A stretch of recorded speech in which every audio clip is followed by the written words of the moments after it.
ಓಂ ನಮಃ ಶಿವಾಯ. ಇದೊಂದು ಜಲಾಭಿಷೇಕದ ಕತೆ.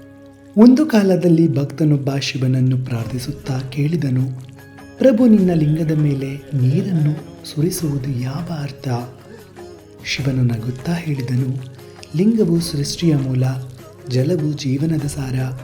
ನೀರು ನನ್ನ ಮೇಲೆ ಬೀಳುವಾಗ ಅದು ಭಕ್ತನ ಅಹಂಕಾರವನ್ನು ತೊಳೆಯುತ್ತದೆ, ಮನಸ್ಸನ್ನು ಶುದ್ಧಗೊಳಿಸುತ್ತದೆ.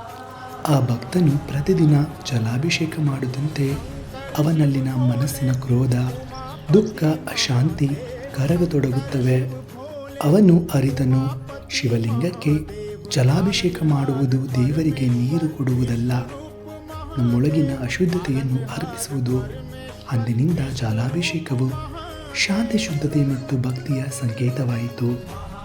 ಇದು ಜಲಾಭಿಷೇಕದ ಹಿಂದಿರುವ ಕತೆ.